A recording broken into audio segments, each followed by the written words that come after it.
İyi akşamlar sevgili Mole video izleyicileri. Bu akşam ki 53. canlı yayınımızda daha önce Kafkasya'da, Anavatan'da beraber gittiğimiz Öznüholu Turizm ile sizlerle sohbet gerçekleştireceğiz.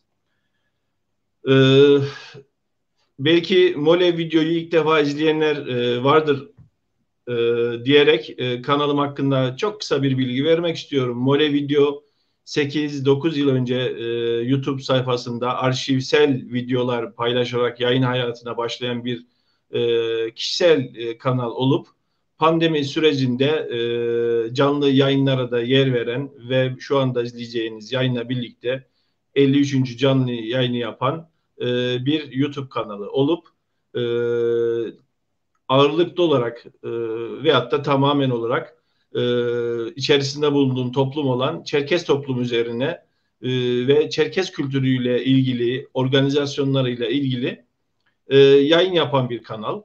E, Daha önceki yıllarda Anavatan gezilerimizde Öznühoğlu Turizm ile birlikte Anavatan'a gitmiş, onların deneyimlerinden faydalanmış ve onlarla güzel yolculuklar yapmıştık.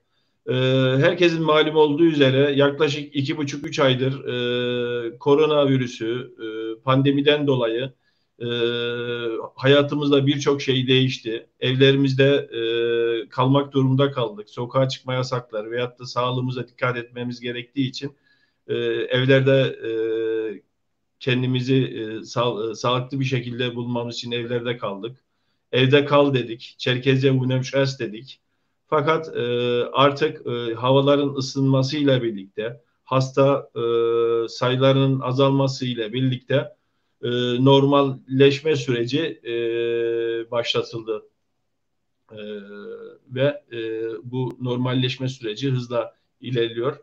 E, Bu pandemi döneminde biraz önce bahsettiğim gibi 53 adet yayın yaptık.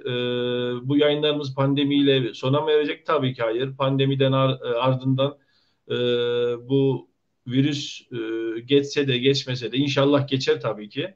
Biz yayınlarımıza devam edeceğiz. Bu bilgiyi de sizlerle paylaşmak istiyorum efendim. Evet, Arabistan'dan İsmail abi sesimizin gayet iyi geldiğini notunu ilettikten sonra ben ana yayına yavaş yavaş geçeyim diyorum efendim. E, Bu akşam konuğumuz Öznühoğlu Turizm yetkilisi Sayın Suat Şirin olacak ve e, Suat Bey hoş geldiniz. Hoş bulduk. Teşekkür ederim. Sağ olun. Ee, Öncelikle Mole Video'ya zaman ayırdınız. Bizlerle oldunuz. Yayınımıza başlamadan bu konuda teşekkür etmek istiyorum. Rica ederim Levent. Ne demek yani biz sürekli yanınızdayız biliyorsunuz. Teşekkür ederim abi sağ olun. Bilmukabil diliyorum benden. Ee,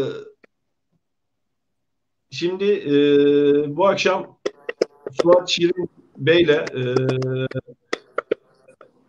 Öznühoğlu Turizm'i biraz tanıyacağız. Kendisini tanıyacağız daha önce tabii ki. Ardından Öznühoğlu Turizm'i tanıyacağız. Öznühoğlu Turizm'i genel olarak tanıdıktan sonra tabii ki bizleri daha çok ilgilendiren kısım olan e, Rusya, Türkiye-Rusya otobüs seferleri hakkında e, bahsetmeyi planlıyoruz. Onun ardından pandemi döneminde yani bu virüs döneminde seyahatler nasıl etkilendi? Hangi uygulamalar e, devreye alındı? Ve bundan sonra gelecek uygulamalar hakkında sorularımız olacak. E, ileriki yıllarda, aylarda e, bu ses bir ses geliyor. Suat Bey sizin oradan mı geliyor acaba? Diye. Yo, benden kaynaklı değil. E, Siz konuşurken cızırtı geliyor. Şarj aletinden olabilir. Kusura bakmayın sevgili seyirciler. Bu yayınları ev ortamında cep telefonuyla gerçekleştiriyoruz.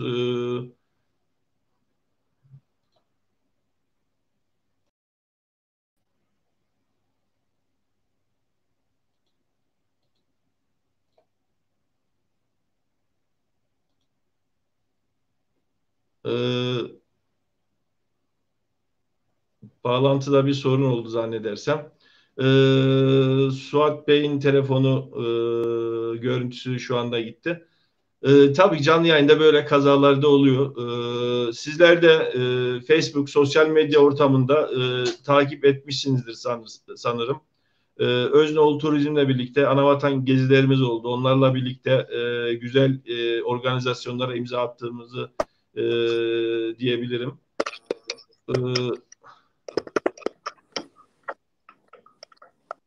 Suat Bey'in telefonu da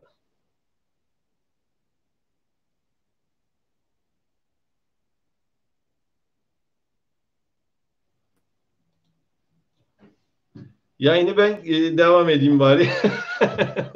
Suat Bey bugün Samsun bölgesinde Öznoğlu Turizm işletmesiyle ilgili işler yapmak amacıyla Samsun bölgesine gideceğini belirtmişti. Ve yetişeyim, yayına yetişeyim diye biraz hızlı geldi. İnşallah Mole video yayına katılacağından dolayı da ceza yememiştir diyorum. Hızlı bir şekilde Rize'ye döndü ve yayınımıza katıldı diyorum. Ve Suat abi sesim geliyor mu?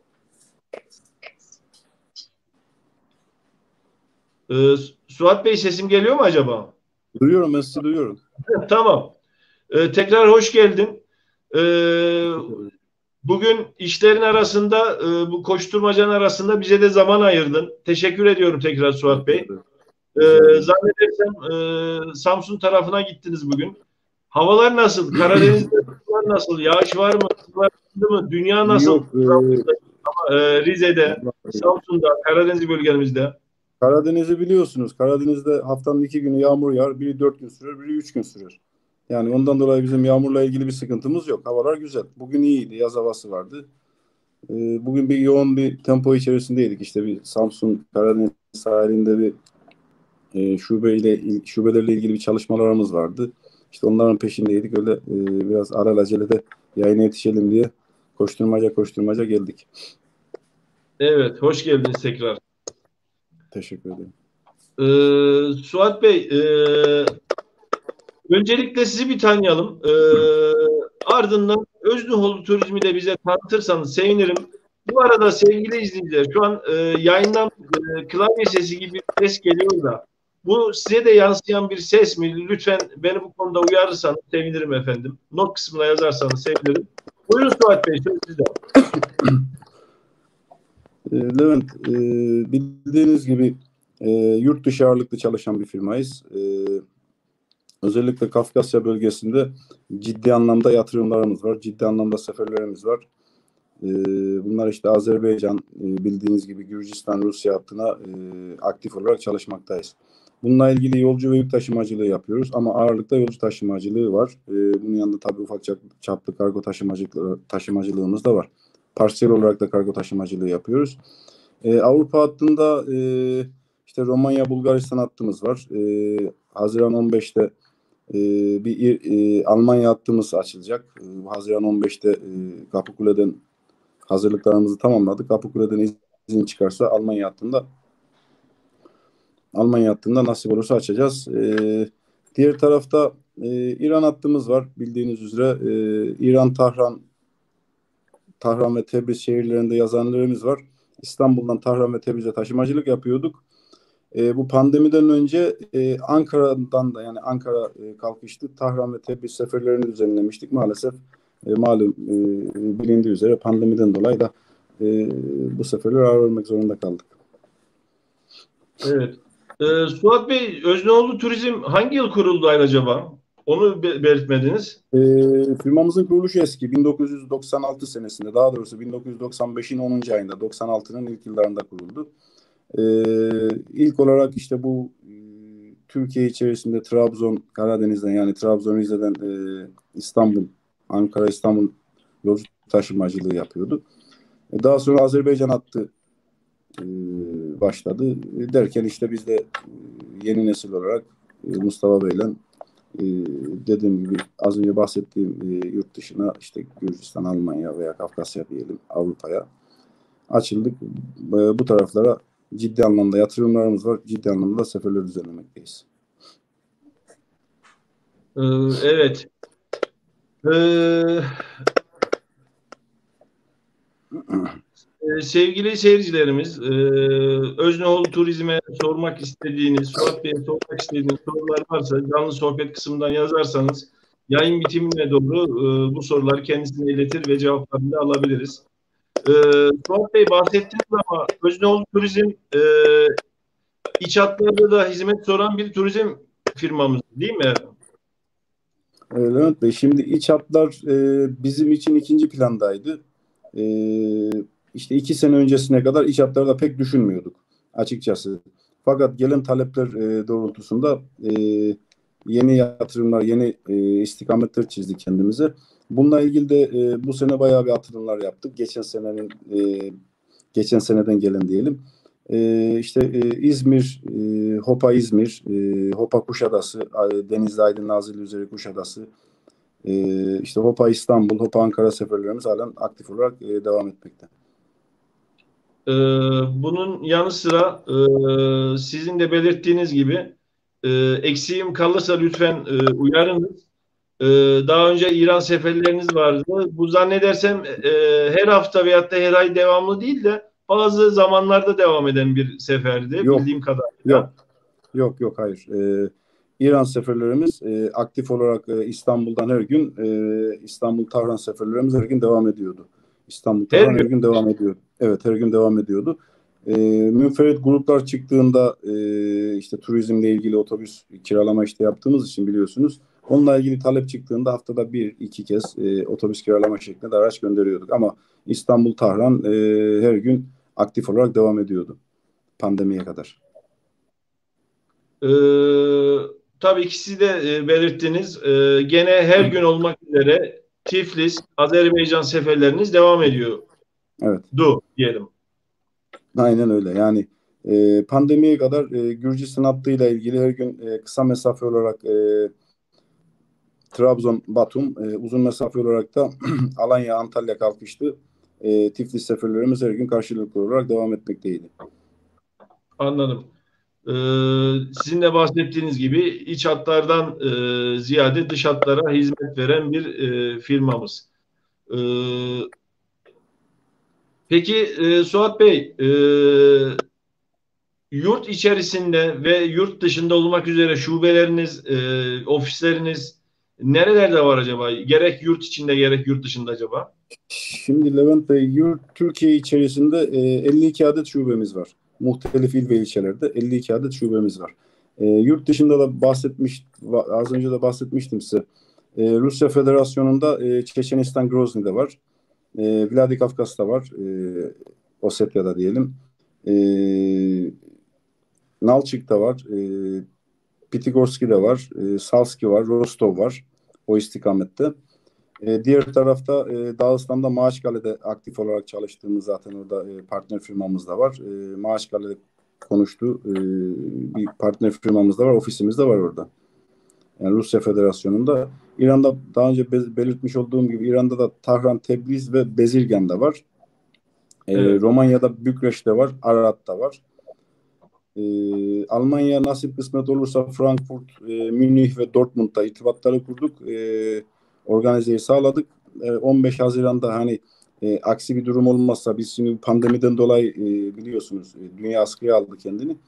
Pandemiden dolayı beklemedeyiz. Tüm hazırlıklarımızı yaptık. Nasip kısmet olursa hani 15 Haziran diye Kapıkule ile ilgili öngörümüz o. 15 Haziran'dan sonra da Almanya yoluna gitmeyi düşünüyoruz. Ee, evet. Tabii pandemi dönemiyle ilgili Evet. yaşanan gelişmelere biraz sonra değineceğim. Sevgili izleyiciler, yayınımızda ilk başta bir Özneoğlu Turizmi, başta da belirttiğim gibi Özneoğlu Turizmi bir genel olarak tanıtalım istedik. Çünkü daha teknik, daha detaylı konulara girince e, bazen ben de karşılaşıyorum.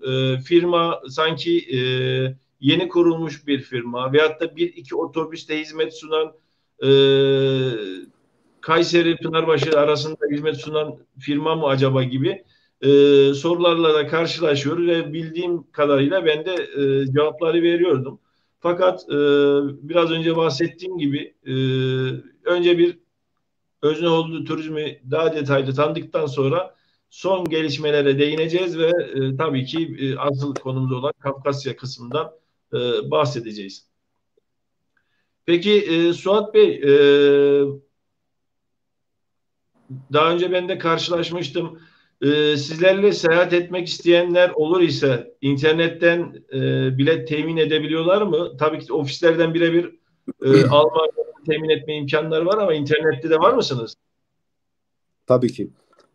Biz normalde Gürcistan, Türkiye ve Azerbaycan hattıyla ilgili biletal.com kendi internet sitemiz var. Özneoğluseyahat.com'dan. Orada bilet satışları yapmaktayız. Yurt dışı genelde kendi internet sitemizden satışını yapıyoruz. Çünkü biletal.com daha çok yurt içi ve işte yakın bölgelere hitap ettiği için internetten normalde özneoğluseyahat.com'dan yolcularımız biletlerini alabilirler. Bizle ilgili zaten detaylı bilgiye de oradan ulaşabilirler. Ama şöyle de bir parantez açmak istiyorum.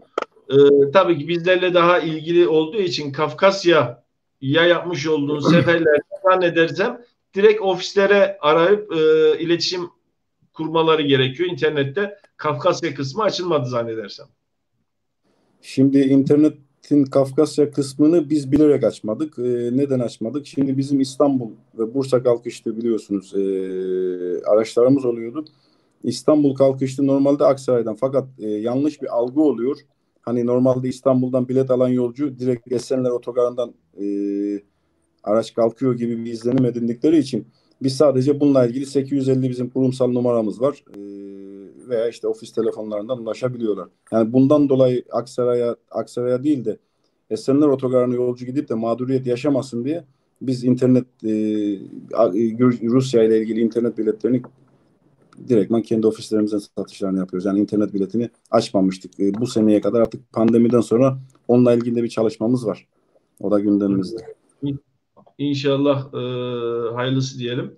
Peki yurt dışı seferlerimiz İran, başlarsa Almanya, Rusya, Tiflis ve Azerbaycan'a geliş gidişlerde hangi sınır kapılarını kullanıyoruz ve bu sınır kapılarımız sabit mi? Şimdi Gürbulak sınır kapısından çıkış yapıyoruz. Gürcistan hattında 2 tane sınır kapısından çıkış iznimiz var. Bu Türk Gözü, POSOF dediğimiz, bir de Sarp sınır kapısı. Avrupa'ya yine 2 kapıdan çıkışımız var. Hamza Beyli sınır kapısı ve Kapıkule sınır kapısından izin belgelerimiz var. Duruma bazı seferler işte Romanya'nın bazı şehrine Kapıkule'den gönderiyoruz. Bazı şehrine de işte Hamza Beyli sınır kapısından gönderiyoruz. Yani o şehre yakın olan sınır kapılarını kullanıyoruz kilometre olarak. Hani ülke bazında değil de kilometre olarak daha yakın yerleri tercih ettiğimizden dolayı tüm sınır kapılarından aşağı yukarı bir Güneydoğu haricinde tüm sınır kapılarından çıkış izinlerimiz mevcut. Evet. Sınır kapıları deyince birden şu soru aklıma geldi. En son ben 1,5 yıl önce sizlerle yaptığım bir yolculukla dan sonra ben tekrar Sarp kapısından Anavatan'a gitmedim. Zaten ondan sonra gidemedim. E, Bu Mayıs ayında niyetim vardı ama hastalık çıkınca maalesef herkes gibi biz de evimizde kalmak durumunda kaldık. Evet. Sarp sınır kapısında, Hopa'daki sınır kapısında bir yeni tesis, yeni bina yapımı söz konusuydu Türk tarafında, Türkiye tarafında. Burada Evet. bir gelişme oldu mu acaba? Çünkü önceden biraz daha zahmetliydi geçişler, tesis yetersizdi. Evet, bununla ilgili ciddi anlamda bir yenilenme oldu. Biz önceden hani minimum sınırı 1-1,5 saat gibi diyorum, biliyorsunuz zaten bizzat beraber gitmiştik. Minimum 1-1,5 saat gibi sürede geçtiğimiz sınır kapısını şu anda maksimum yarım saate geçiyoruz. Bununla ilgili ciddi anlamda bir rahatlama oldu. Yığılma olmuyor. Artı yağmurda veya işte atıyorum güneşte yolcuların da bayağı bir sıkıntı çekiyorlardı. O da ortadan kalktı tamamen. Evet, bu güzel bir haber. Yani yarım saatte o kapıyı Evet. geçmek. e, Evet, evet. Ciddi anlamda rahatlattı sınırı yani. evet. Peki Sarp sınır kapısında kuyruklar oluşuyor mu? Gelen araçlar, oradaki sistem nedir? Ticari araçlar ayrı, tırlar ayrı, normal ulaşım araçları ayrı mı? Yani orada bir illaki Gürcistan'a geliş gidiş yapan vatandaşlar da bir sıra bekliyorlardır. Bu hafta sonları mı, akşamları mı, yoksa gündüzleri ya da tatil dönemlerinde mi daha çok oluyor? Hani o kapıyı kullanmak isteyen seyircilerimiz olur ise şu saatlerde, şu tarihlerde gitmek daha faydalıdır gibi e, bir dipnot paylaşabilirseniz. Ben şahsen kendi işlerimle ilgili de hani özel aracımla geçeceğim zaman hafta sonu gitmemeye bakıyorum. Özellikle cuma akşamları, öğleden sonra cuma akşam ve cumartesi akşamları gitmemeye bakıyorum. Çünkü her ne kadar gümrük yenilenmiş olsa da en nihayetinde küçük özel araçlar için 3 tane peron ayrılmış durumda. 7 totalde 7 peron yapılmış. Bunun 2 tanesi tırlar için, 2 tanesi otobüsler için, 3 tanesi özel araçlar için. Her ne kadar 3 tane peron dahi olsa yine de bir sıkışma söz konusu oluyor. Ondan dolayı ben şahsım özel aracımla geçerken cuma akşamlarını ve cumartesi akşamlarını tercih etmemeye çalışıyorum. Evet. E, tabii siz artık biraz önce bahsettiğim gibi yeni bir firma değilsiniz. Bölgenin de e, yani sürekli gelip gittiğiniz için süratli bir şekilde geçmek için gerekli şekilde yani en iyi şekilde de süratli bir şekilde geçiyorsunuz zaten kapıları. Mümkün mertebe elimizden geldiğince buna gayret ediyoruz. Evet. Çünkü kapıdaki yoğunlukları, sıkıntıları, çekilen çileleri çok iyi bildiğimiz için mümkün mertebe bununla ilgili hani çok yoğun zamanlarda özellikle Gürcü sanatları için konuşuyorum. Bazen işte otobüs sistemi, ulaştırmanın sistemi diyelim. Ulaştırmanın sisteminde bir gerileme söz konusu olduğu zaman biz karşı tarafta bir araç hazır tutuyorduk. Geçen yolcular yürüyerek geçen yolcular karşı tarafta diğer başka bir aracımızı aldırıp bekletmedik. Çünkü bu araba bazen geçemiyor. Yani bu tip durumlarda da karşılaşmışlığımız var. Evet. Ee, yani otobüs ağımızdaki otobüs sayımızda fazla diye bir not düştüm daha zannedersem. Evet biz yurt dışı ağırlıkta olduğumuz için e, birazcık küçülmeye de gittik biz açıkçası. An itibarıyla 71 tane firmamızda araç var. Araç sayımız, makine parkımız 71 adet. Bunlarla ilgili hani işte bunların çeşitleriyle ilgili şöyle bir bilgi vermek istiyorum. 54 kişilik araçlarımız mevcut standart olarak. 46 kişiliklerimiz var. E, 35 kişilik araçlarımız var. Bunun yanı sıra 31 kişilik, 29 kişilik, 9 kişiye kadar küçük minibüs tarzı diyebileceğimiz. Çünkü servis taşımacılığı da yaptığımız için makine parkımız oldukça geniş. Evet. Suat Bey, şimdi siz bahsedince aklıma geldi.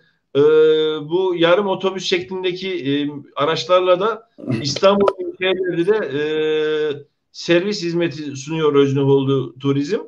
Hı E, hı. artı yine Karadeniz bölgesinde yani benim gördüğüm ilçeler arası demeyeyim de yani bu şekilde biraz otobüs şeklinde değil de küçük araçlarla da seferleriniz var bazı bölgelere. Şimdi yakın kilometreleri Gürcistan bağlantılı yakın kilometreleri atıyorum Rize, Hopa gibi yakın kısa mesafelere 29, 31 ve 35 kişilik araçlarımızı çalıştırıyoruz. Hem doluluk oranından dolayı hem de maliyet açısından bu araçlar daha cazip geliyor bize. Evet. İzleyicilerimiz de bu arada sorular yazmaya başladılar. Kusura bakmayın Suat Bey, aynı anda hem bilgisayar ekranına hem telefona hem de diğer laptopa gelen soruları takip ediyorum. Sizi dinlemeden kafam diğer tarafa dönüyor gibi oluyor. O yüzden izleyicilerden de ve sizden de özür dilerim. E, Rica ederim.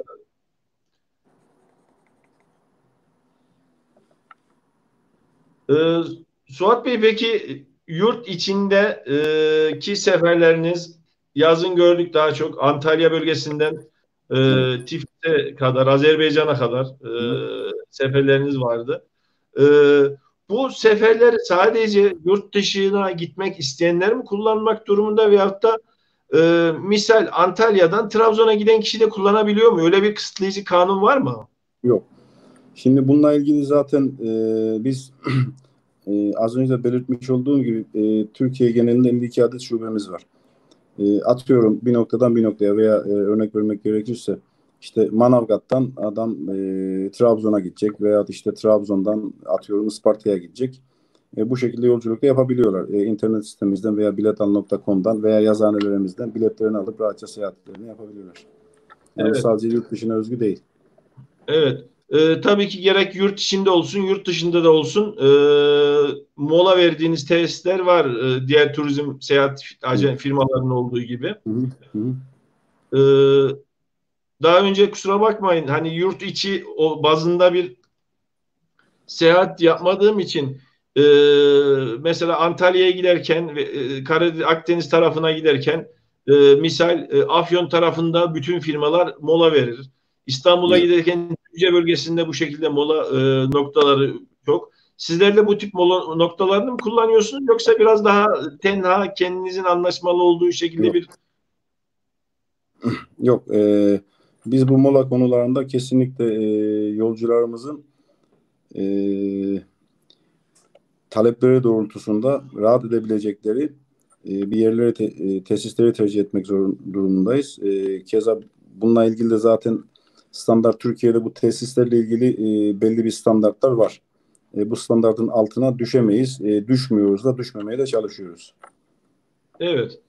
E, Şimdi Suat Bey molalar ve servis noktaları deyince aklıma bir anı geldi. Onu da seyircilerle paylaşarak e, bahsetmek istediğim bir husus özellikle belirtmek istiyorum. Ben çok ilginç buldum. Bizim Kayserililer, Kayseri firmaları özellikle e, yani bir damla su verseler parasını isterler. Bir şekilde onu maddi şeye dönüştürürler.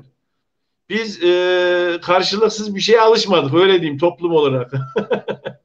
Hatta bir Antalya'ydı galiba. Hatta Hatay'a hava yoluyla giderken bir firmayla isim vermeyeyim. Çay veriyorlardı. Ben de ikram diye aldım.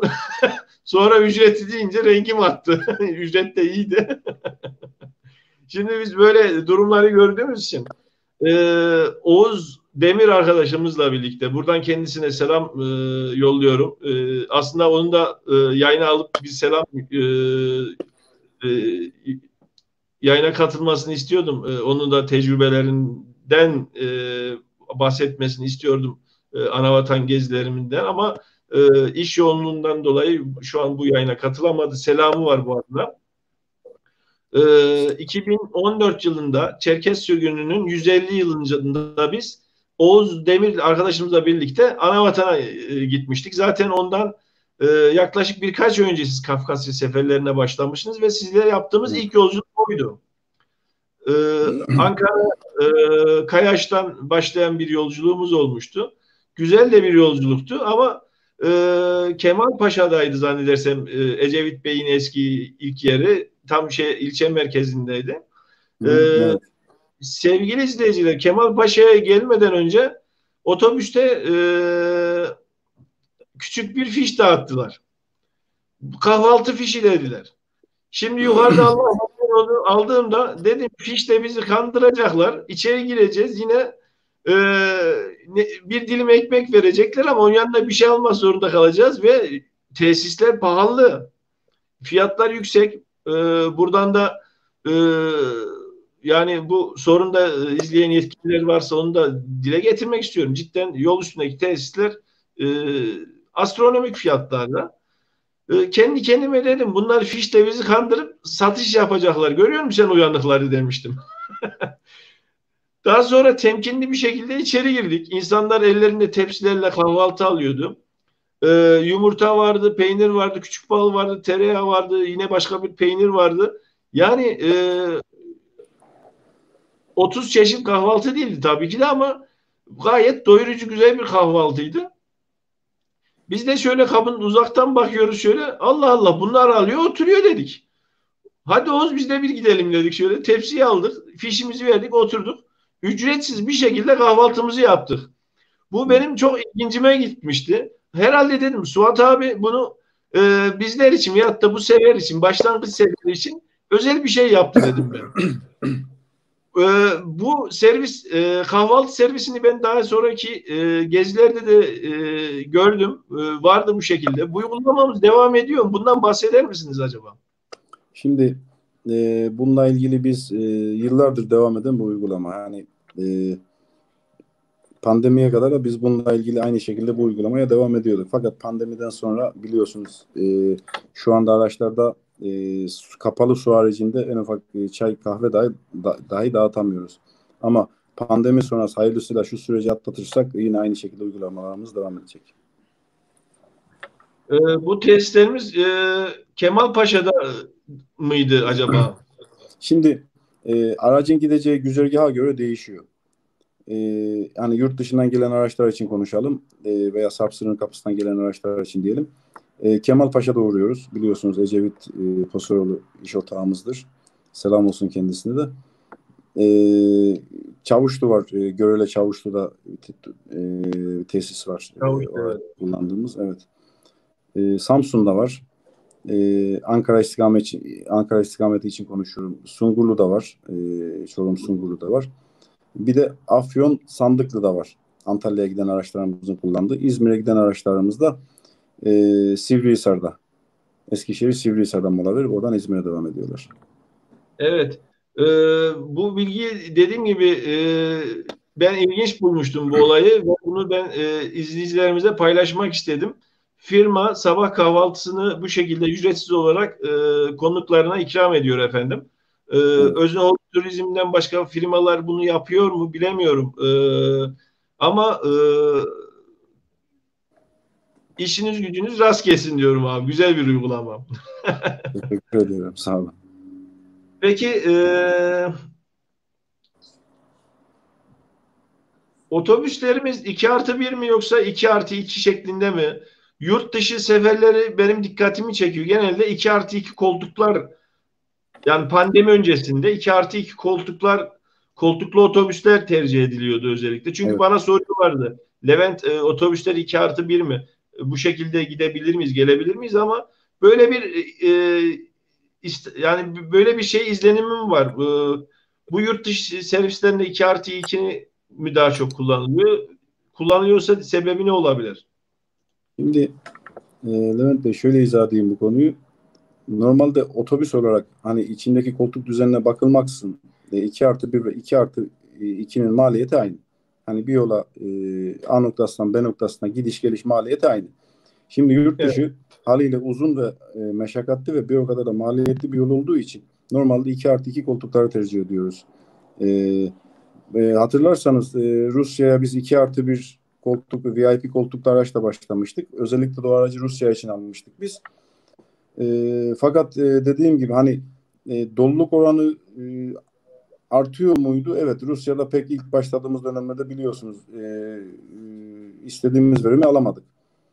Fakat işte Azerbaycan yolu olsun veya Gürcistan yolu olsun 2+1 Gürcistan'a 2+1 araçlarımız çalışıyor. Ama özellikle Azerbaycan yolunda 2+1 araçlarımız hani tabiri caizse kurtarmıyor. Yani maliyetini şey yapmıyor. Çünkü yol uzun, gider çok. Ondan dolayı mecburiyetten koltuk sayısı fazla olursa maliyette o kadar aynı maliyete gidiyor ama kar marjımızı yükseltmeye çalışıyoruz. Ee, Yani siz de belirttiniz.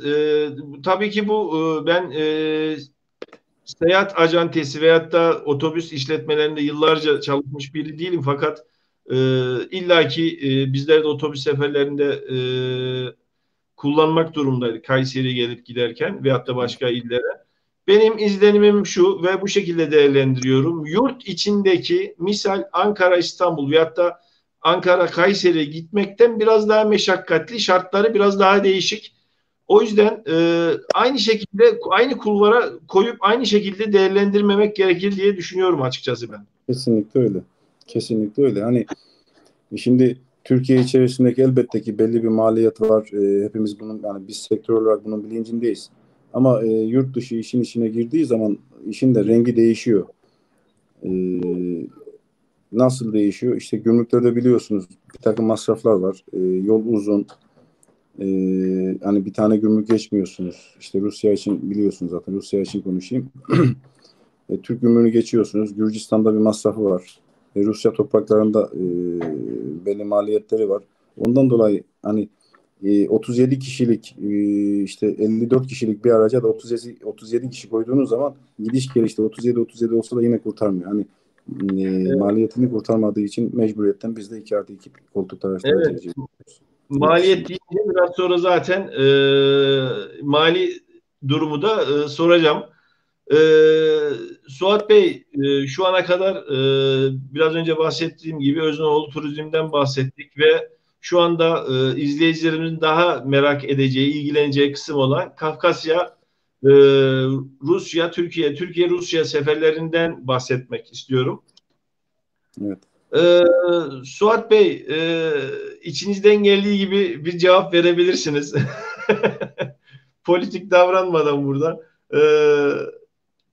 Rusya'ya, daha doğrusu Rusya'nın Kafkasya bölgesine seferleri neden başlattınız? Siz Tiflis, Gürcistan, Azerbaycan ve İran seferlerini düzenlerken Kafkasya'ya da seferler başlattınız. Bundaki amacınız neydi?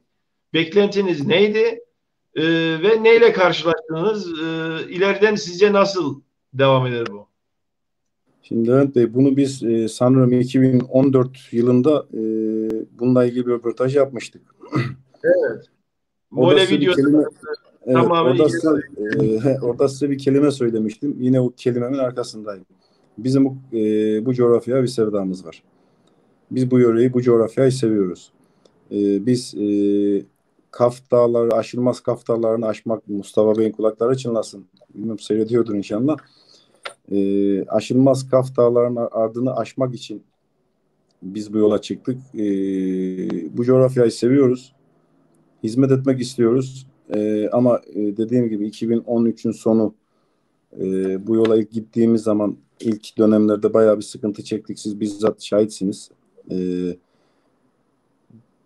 Yani bayağı bir geriledik. Yani bayağı bir maddi anlamda da bayağı bir külfet oldu bize. Ama vazgeçmedik. Vazgeçmeyeceğiz. Vazgeçmemeye de çalışıyoruz. İnşallah diyorum. Şimdi Suat Bey, izleyenler veyahut da daha önceki benim yapmış olduğum Özneoğlu tanıtımlarını izleyenler şu şekilde bir değerlendirmede bulunuyordu. Levent, herhalde sen Özneoğlu Turizm'in bir çalışanısın veyahut da bir prim alıyorsun gibi bir maddi kazanç sağladığım şeklinde düşünceler oluyordu. Çünkü bir hayli reklam yapıyordum. Yapmış olduğumuz gezi organizasyonları haricinde de zaten yani onun haricinde de e, bu şekilde bir onunla tabii ki şöyle diyeyim, gezilerimizde bilet parası veriyorduk, alıyorduk. Yani onun adı bir hesap kitap illaki dönüyordu. Fakat onun haricinde e, sevgili seyirciler, Özneoğlu Turizm'den herhangi bir ücret talep etmedim, almadım. Fakat şöyle diyeyim, onlardan kazanmış olduğun dostluk, abilik, arkadaşlık zaten milyonlara değerli. Evet. Neden derseniz ben bireysel olarak bugün diasporada yaşayan e, farklı telaffuz edilen sayılar telaffuz ediliyor. Belirtmek istemiyorum. Şimdi 5 milyon diyeceğim. Suat Bey nerede 5 milyonunuzu göremedik diyecek. Diyeceğim de. Evet. Bir damla olarak ana vatana Ee, daha önceki yıllarda gidiş gelişler 500-600 doları bulan hava yolları biletleri söz konusuydu. Gelip gidemiyorduk. Kapılar açıldı, gelip gidemiyorduk. Bir de vize parasıydı, şuydu buydu derken cidden ekonomik anlamda sıkıntıyken Özneoğlu Turizm karayoluyla bu şekilde bir şey başladığını duyunca benim gözüm parladı. İçim uçtu resmen. Uçtu. Niye uçtu? Alternatif bir kapı açıldı. Böyle bir girişimi kim yaptıysa Levent Kaplan olarak destek vermek, ben büyük bir firma mıyım veyahut da büyük bir acenta mıyım veyahut da büyük bir medya kralı mıyım? Hayır. Ama ne demiş karınca, ben tarafımı belli edeyim, yapacağımı yapayım da gerisi Allah kerim demiş. O hesap. Ben bu konuda kusura bakmayın destek verdim ve inşallah bundan sonra da devam edeceğim. Keşke toplumumuzda biraz daha destek verseydi veyahut da ana vatandan bahseden kesimler biraz daha destek verebilseydi veyahut da gelip gitmese bile, bazıları diyor 24 saat 30 saat yolculuk zor diyor. Zor cidden, tamam, onları anlıyorum ama bugün kargoya biraz sonra bahsedeceğiz Suat Bey'le de. Bir mektup yol, bir zarf veriyorsunuz. 24 saat sonra, 27 saat sonra nal çıktı. Bunlar önemli şeylerdi. Bundan dolayı ben anavatanla ilgili bağımızda büyük bir artı olarak gördüğüm için e, nacizane olarak elimden geleni yapmaya çalıştım. Suat abi kusura bakma, bu konumuzdan içerisinde olmayan bir şeydi ama her zaman uhdesi olan, e, sözü geçen bir şeydi. Allah işinizi gücünüzü rast getirsin diyorum o anlamda. Teşekkür ederim. Sağ olun. E, ve biraz önce bahsettiğim gibi bugün Kayseri'ye gidince annemin babamın yanına nasıl gidiyorsam, ailem gibi gidebiliyorsam, Karadeniz tarafına gidince ben diyorum orada bir abim var diyorum.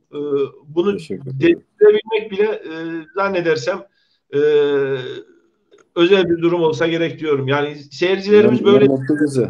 Ne mutlu bize Levent. Yani o izlenimi bıraktıksa sen de ne mutlu bize yani. Peki Suat Bey, Kafkasya seferlerimiz 2014 yılında başladı. Evet, Kayseri'den başladı. Doğru diyorum evet, zannedersem. doğrudur, doğrudur. 3 veya da 4 sefer düzenlediniz Kayseri'den. Evet, aynen 4-0 yaptık. Onun akabinde İstanbul'a, Aksaray merkeze döndünüz. Çünkü yolcu çıkmadı Kayseri'den. Evet. Kayseri'de Çerkez var diye seçtiniz herhalde. Sanayisi de var. Oradan gelen giden olur diye düşünmüştünüz herhalde. Evet, şeyden kaldırıyorduk araçları da. Doğu garajından. Kayseri Doğu garajından kaldırdık bir dönem araçları. Fakat biz ilk yola çıktığımız zaman, hani bir laf var ya, yola çıkarken bir de yolda buldukların diye. Biz yola çıkarken çok farklı beklentilerimiz vardı. Fakat yola çıktıktan sonra gerçekten bir hüsrana uğradık ama bu şevkimizi kırmadı. Yani Evet. azmimizi yıldırmadı. Bununla ilgili hattı biz İstanbul tarafına çektik. İstanbul'dan devam ettirdik. Çok enteresandır.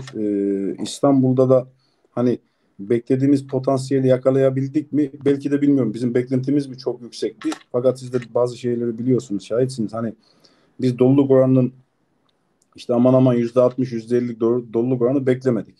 Biz dedik ki %25 gibi bir doluluk oranı olsun. Biz özellikle tek bölge Nalçı nokta tayin ettik. Evet. Nalçı tarafında evet, doluluk oranımız %25 olsun. Hani bu hat bir şekilde yürütürüz. Zamanla geliştiririz dedik. Fakat Nalçık'ta biz istediğimiz başarıyı elde edemedik. Bunun neden elde edemedik? İşte biz o da bizim şanssızlığımız mı oldu artık, bilmiyorum ne diyeceğim. Hava yolları işte o dönem Nalçık'tan bayağı bir seferler yapmaya başladı. Muhtemelen yani bunun etkisi çok büyüktü. Evet. Onun haricinde biz yine Nalçık'tan kopmadık. Yine Nalçık geçişli alternatif seferler düzenledik. İşte Çeçenistan tarafına, Dağıstan tarafına gittik. Her ne kadar Nalçık'ı görmese de aracımız, Vladikavkaz'da Nalçık'tan zaten Nalçık yazıhanemiz halen daha mevcut, aktif duruyor. Yolcularımızı getiriyordu. Daha sonra Bursa, Rostov olayı gündeme geldi. Bu da işimize geldi. Neden işimize geldi? Yine Nalçık'tan kopmama adına Nalçık merkez geçişli güzergah üzerinde olduğu için buna da sıcak baktık. Nitekim başarılı da olduğumuzu düşünüyorum bu hatta. Yani hem Nalçık'ı kesmemiş olduk, hem Nalçık'tan geçen Rostov'a doğru uzanan bir sefer güzergah rota belirlemiş olduk. Bunda da başarılı olduğumuzu düşünüyorum. Evet. Ee, tabii pandemi öncesinde otobüslerimiz Bursa'dan kalkıp, eksiğim yanlışım varsa lütfen düzeltiniz. Hı. Bursa'dan hareket edip Eskişehir, Ankara, Çorum, Samsun, e, Karadeniz kıyı şeridi takip ederek Hopa'dan çıkış yapıyor. Gürcistan'daki güzergah üzerinden Vladikavkaz, Ossetya kapısı, Lars sınır kapısıyla Lars. Evet. Rusya'ya giriş yaparak oradan Vladikavkaz, Nalçik, e, Pitigors, Stavropol, Stavropol muydu yoksa e, doğrudur. Pitigors, Stavropol, Stavropol oradan oradan Rostov'dan Salski'ye evet gelecek Salzgi'ye araçlar. doğru hareket ediyordum. Peki Suat Bey, ben biliyorum ama bilmiyormuş gibi sorayım. Ankara'dan otobüse binmek istiyorum. Evet. Ankara'dan bindim. Gece saat 00'da 24'te otobüste bindim Ankara'da. 19'da binelim araca. Aracımız 19'da. Ha, doğru. Saat 19 Ankara'dan Evet, geçiyor. evet. Saat 19'da Ankara'da binen yolcu Hopa'ya saat kaçta yetişiyor ortalama? 19'da Ankara'dan aracımıza binen bir yolcu Sarp sınır kapısına sabahleyin saat 8.30'dan en geç 9'da Sarp sınır kapısında oluyor. Bu Ee, 8.39 diyorum. 8.39 diyorum. Neden bu saati söylüyorum? Çünkü Kemalpaşa'da bildiğiniz üzere sabah bir sınırdan geçmeden son kontroller Ecevit Bey'in tesisinde son kontrollerin yapıldığı, son eksiklerin giderildiği Listeler bir de oluşturuluyor, hani belgeler oluşturuluyor. yani belirtmiş olduğum işte son eksik ve gediklerin giderildiği, son kontrollerin yapıldığı, bir de son kez Türk yemeği yediğimiz bir nokta açısından oradan sonra hareketimiz 8.30'dan 9 arası Sarp kapısında oluyor. Ee, Saat 19'da Ankara'dan çıkmıştık. Sabah 9 gibi Sarp'ta olduk. Ee, Nalçik'te saat kaçta oluyoruz ortalama? Şimdi sabah 8 Türk Gümrüğü'nden giriş. Şimdi önce şu an mesafeyi birazcık daha kısalttık. Şöyle elbette ki kilometre olarak kısaltma şansımız yok. Güzergah belli ama saat olarak birazcık daha kısalttık. Neden kısalttık? Bunun Türk Gümrüğü'ndeki etkisi çok büyük. Az önce belirtmiş olduğum gibi. Hani biz ortalama maksimum 1,5 saat falan diyoruz ama hani ortalama 1 saat olarak gümrüğü geçtiğimizi farz edersek sabaha karşı 3 gibi veya en geç 4 gibi, çünkü gün açmamış oluyor. Bu gümrük yapıldıktan sonra kendim de bir iki sefer gittim. Otobüste de gittim, özel araçta da gittim. Sabaha karşı yani Nalçı'ya indiğimizde gün açmamış oluyor veya atıyorum hani Lars gümrüğünde bir takım beklemeler olursa, hani istisnai durumlardan bahsediyorum. Olursa en geç sabah 7'ye kalmadan iniyor. Yani o zaman 19'da bindik. 24 saat desek ertesi gün 19 oluyor. Oradan da 24 6 saat daha 30. Yani toplam benim daha önceki tecrübelerimde 27-28 saati falan buluyordu ortalama.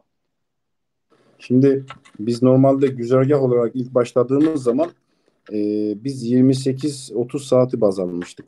İlk Evet. başladığımız zaman. Bunun hesabını 28-30 saat arası yapmıştık. Fakat gümrükteki uygulamalar, Türk gümrüğündeki beklemeler, gecikmeler diyelim. Artı ilk zamanlar biliyorsunuz Lars sınır kapısındaki bize karşı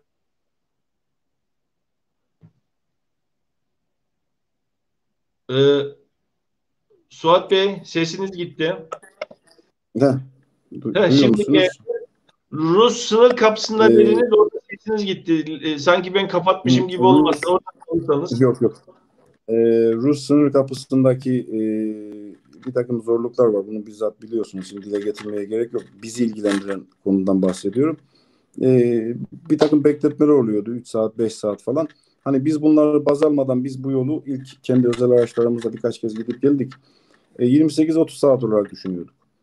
Hani Evet. biz bu ilk başlarken yapmış olduğumuz hesaba şu anda yaklaştık. Şu Evet. anda yaklaştık. Yani 28 olmasa da 30 saati falan tutturduğumuz oluyor. Evet. Evet. Tabii bir iki saatte daha Ya mutlaka hani en daha önemli nihayetinde tabii en gelebiliyor. nihayetinde gümrük geçiyorsunuz. Rus sınır kapısı Türk tarafı gibi değil veya Türk sınırları gibi değil. Bir tane yolcuda bir problem çıktığı zaman otobüste 54 kişi varsa 54 kişiyi bekletiyor. Ta ki onun problemi çözülene kadar biliyorsunuz otobüste göndermiyor. Hani bunlar da istisnai Evet. durumlar. Bunlara gecikmeler neden oluyor biliyorsunuz. Evet. Tabii orada da işleyen bir kural dizilesi var. Oranın da gerek güvenlik gerek gümrük alanında Evet, uygulamaları evet, var. evet, Açıkçası ben yadırgamıyorum. Biraz evet, yavaş çalışıyorlar ama yadırgamıyorum. Ben büyük bir zevk alıyorum o sırayı beklemeye.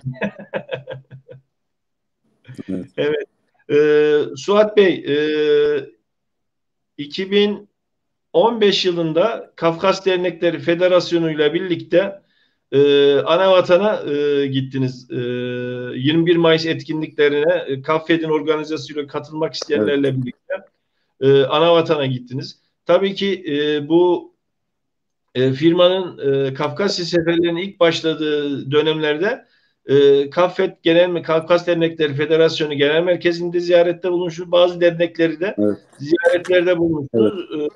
Kurumlarımızı bu anlamda bilgilendirmiştiniz. Hatta 14 yılında şöyle bir anım aklıma geldi. 2014 yılında biz sınırı geçtik. Sınırı geçtikten 4 saat sonra sel gelip orada 13-14 tane hayatını kaybeden insan olmuştu. Tırları falan götüren Evet. şekilde Maalesef. uzun Evet. sel Evet. Evet. oldu. Maalesef. E, Maalesef. Beraber gittik, sizle dönemedik. Yollar kapalıydı. Siz orada kaldınız filan. Biz Evet. Krasnodar'da bir bilet bulduk. Evet. Oğuz'la beraber dönüş yapmıştık. Evet. Konumuz neydi? Neydi? Şimdi oradaki öyle bir etkinliğe katıldık ve 2015 yılında Kafkas Dernekleri Federasyonu ile bu şekilde bir ortaklaşa etkinlik gerçekleştirdiniz. İki Evet. otobüsle mi, üç otobüsle miydi acaba? Şimdi federasyona biz o tarihte 2 tane otobüs vermiştik. Yani 2 İki. otobüs federasyona vermiştik ama münferit seferini tamamlayan bir otobüsümüz de o esnada Rusya'daydı. Yani o Evet, anda o gün 21 Mayıs'ta 2015 21 Mayıs'ında biz 3 tane otobüsle Rusya'daydık. evet. Biraz önceki olaya da nereden girdiğimi şimdi anımsadım. 21 Mayıs etkinlikleri Kefken'de yapılacaktı. Orada da halk tabiriyle Sezar'ın hakkı Sezar'adır diyerek kafede otobüs konusunda da yardımda bulunmuştunuz. Siz Evet. gelemediniz. Otobüs tahsis Kafkasya'da etmiştik. kalırken o şekilde toplumumuza bir katkıda bulunmuştunuz. O Evet. anlamda da bahsettiğim gibi kurumlarımız illaki etmişlerdir. Kurum adına konuşmak haddime değil ama ben dediğim gibi toplum adına bildiğim bir şeydi. Burada da seyircilerimizin de böyle bir katkı sunduğunuzu bilmesini e, Teşekkür isterim. ediyorum. Konu kafede olunca Atilla Bey'i de yanıma yayına alıyoruz. Atilla Bey dönemin Kafkas Dernekleri Federasyonu Yönetim Kurulu'ndan Atilla Mutlu Alkış. İzleyenler zaten genelde biliyordur. Kendisi Göksun ve Federasyonunun yönetim kurulunda ve bu etkinlikleri organize eden kişiydi. Doğru mu Atilla abi? Öncelikle hem sana Levent hem de Suat Bey ikinize de çok selam ediyorum. Yayınınız hayırlı uğurlu olsun diyorum. Teşekkür Suat Bey'le bu sene yüz yüze görüşemedik ama buradan gördüğüme Evet, sevindim. İyi maalesef. başını değiştirmiş. Sakalın da hayırlı olsun Suat. Teşekkür ederim. Sağ olun. Evet, yani söylediğin gibi 2015 yılında ben de Kafkas Dernekleri Federasyonu Yönetim Kurulu üyesiydim. Bu işin organizasyondaki insanlardan bir tanesi de bendim. Birlikte Öznuhoğlu firmasıyla bir Karadeniz seyahatimiz oldu. Öncesinde biraz önce bahsettiğin gibi Kefken'e katıldık. Kafkas Dernekleri Federasyonu'nun bahsettiğin şekilde Karadeniz'in iki yakasındayız programıyla 21 Mayıs anma programlarında Karadeniz'in iki yakasındayız etkinliği kapsamında. Önce Kefken'e gittik. Kefken'de de sağ olsun Suat Beylerin firmasından da destek gördük. Onların otobüsleriyle de katıldık. Yani kalabalık bir kitleyle gitmiştik. Oradan geldikten sonra aynı hızla Kafkasya'ya da o dönem 102 kişilik katılım oldu otobüsle.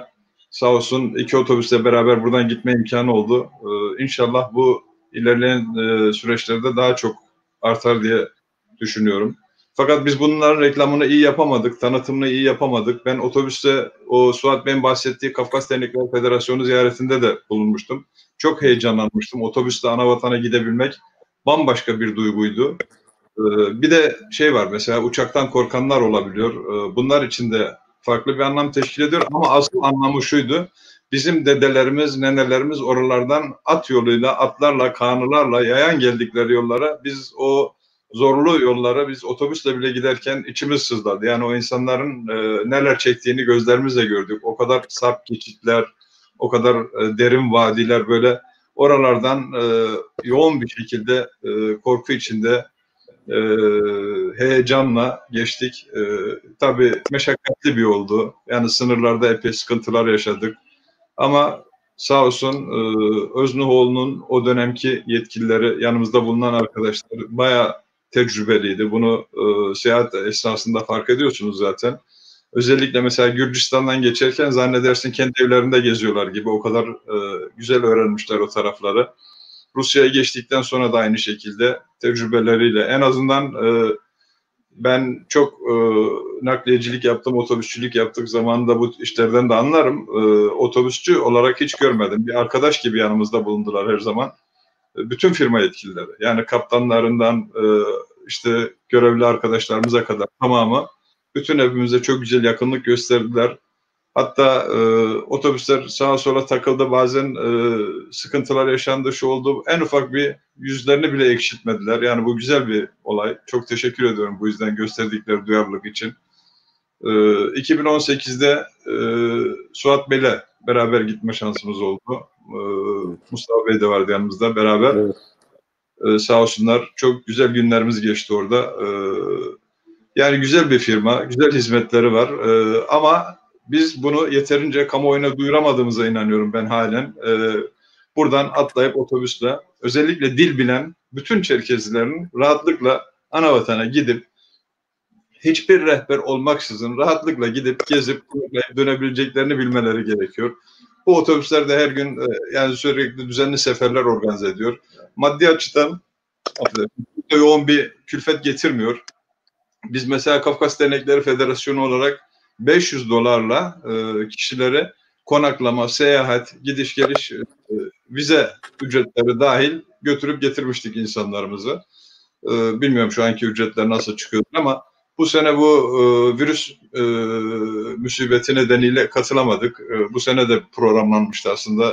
Talepler de toplanmaya başlamıştı ama biz bu organizasyon yapılamadı. İnşallah bundan sonra yapılır ve bunun reklamı çok yapılırsa bu arkadaşlarımız da gerçekten yurt içinde gezer gibi anavatanda gezebilen, oraların en azından evraklarına gerekiyor, bunları iyi öğrenmişler. Ne bileyim, seyahatle ilgili hiçbir sıkıntıları yok. Orada gittiğimiz takdirde gümrük yetkilileriyle olsun, trafik polisleriyle olsun, jandarma yetkilileriyle olsun, diyalogları çok güzel. Onlarla iletişimleri iyi olduğu için rahat bir seyahat imkanı sağlanıyor orada da. Ben Öznuhoğlu'nu bu sayede tanımış oldum. Kendilerini de tanımaktan çok mutluyum. Çok güzel bir hizmet yapıyorlar. Toplumumuz adına da güzel bir hizmet verdiklerine inanıyorum. Bu hizmetlerin devamını diliyorum kendilerine. İnşallah.